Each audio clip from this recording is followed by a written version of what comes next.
اگر آپ پراسرار کہانیاں سننے کے شوقین ہیں تو ہمارے چینل کو سبسکرائب کریں۔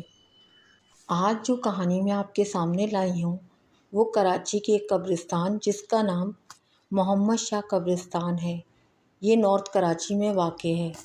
اس قبرستان کے بارے میں کہا جاتا ہے وہاں رات کے وقت جانے والے لوگوں پر جن کا سایہ ہو جاتا ہے۔ حیثیت مسلمان ہماری آخری آرام گاہ قبرستان ہے۔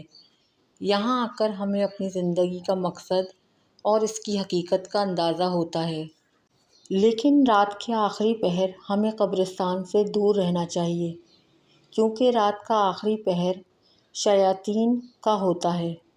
ان کو آزاد کر دیا جاتا ہے اور ہماری ایک غلطی ہم پر بہت زیادہ بھاری پڑ جاتی ہے۔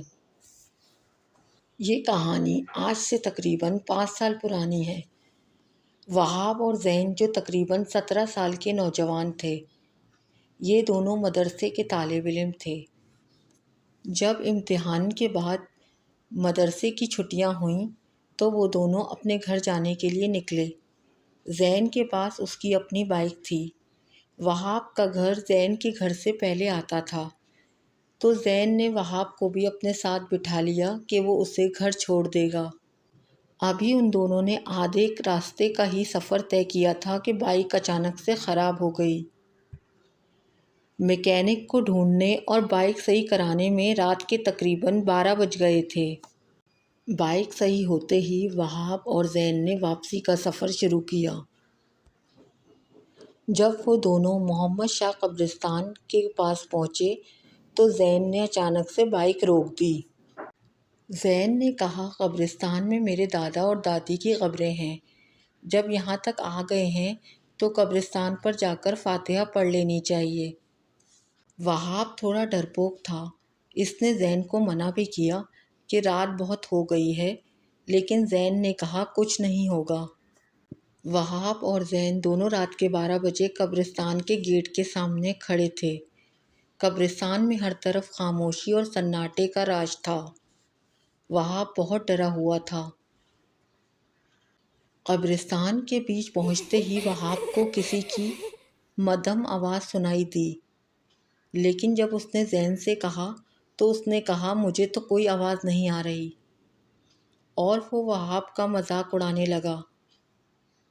وہاب کو لیکن بہت ڈر لگ رہا تھا۔ وہ اتنی رات کو کبھی بھی قبرستان نہیں آیا تھا۔ کوئی درخت بھی ہل رہا تھا تو اسے محسوس ہو رہا تھا جیسے کوئی سایہ گزر رہا۔ وہ اتنا ڈرا ہوا تھا کہ اس سے کوئی آیتیں بھی نہیں پڑھی جا رہی تھیں، بس وہ ہر بار ادھر ادھر دیکھے جا رہا تھا کہ شاید کوئی آ رہا ہے یا کوئی آواز اسے سنائی دے رہی ہے۔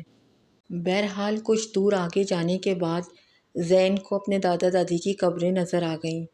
اس نے فاتحہ پڑھی اور واپسی کے سفر کا آغاز کیا۔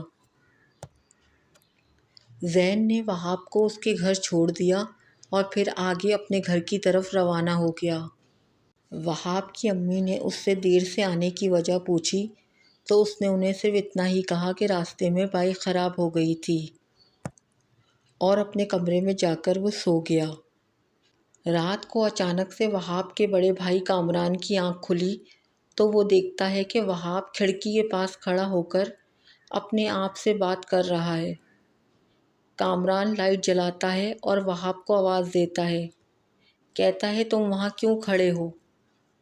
وہاب کوئی جواب نہیں دیتا اور واپس اپنے بستر پر جا کر سو جاتا ہے۔ اگلی صبح جب دسترخوان پر سب لوگ ناشتے کے لیے بیٹھتے ہیں تو وہاب بھی کچھ ہی لمحے بعد آ جاتا ہے اور وہ بھی ناشتہ کرنے بیٹھ جاتا ہے۔ ناشتے کو دیکھ کر اچانک سے اس کی آنکھوں میں ایک عجیب سی چمک آ جاتی ہے اور وہ جلدی جلدی ناشتہ کرنا شروع کر دیتا ہے۔ گھر والے یہی سمجھتے ہیں کہ مدرسے میں کھانے کا مزہ نہیں آتا ہوگا، اس لیے یہ ایسے کھانا کھا رہا ہے۔ وہ جلدی جلدی سب کھانا کھا کر دوبارہ جا کر سو جاتا ہے اور کسی سے کوئی بات نہیں کرتا۔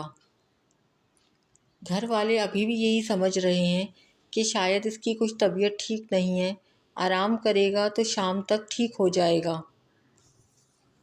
شام کے وقت اچانک سے وہاب کو نہ جانے کیا ہو جاتا ہے۔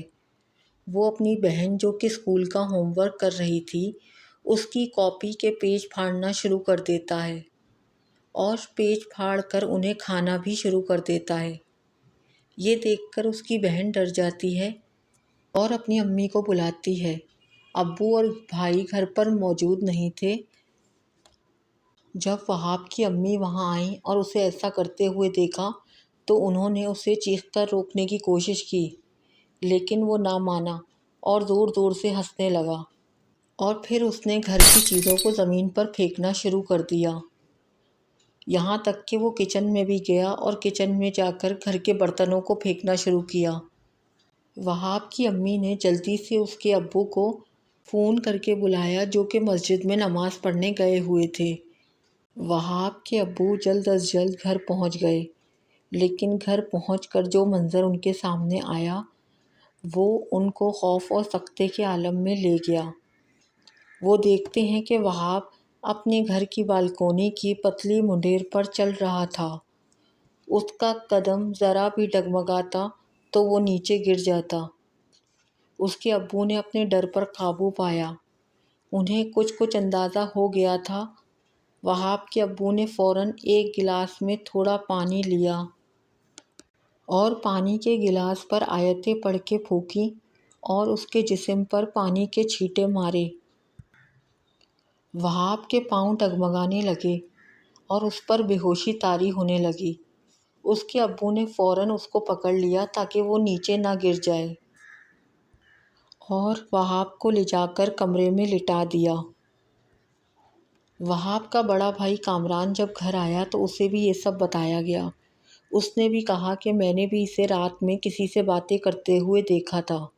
یہ لوگ مذہبی رجحان رکھنے والے لوگ تھے اور جانتے تھے کہ انسان کے علاوہ اور بھی مخلوقات ہیں جو انسان کی کسی بھی غلطی کی وجہ سے ان پر حاوی ہو سکتے ہیں۔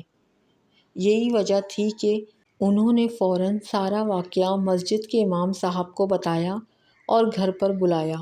امام صاحب نے کہا کہ میں ایک بزرگ عالم کو جانتا ہوں، وہ میرے استاد ہیں، میں ان کو آپ کے گھر لے کر آتا ہوں۔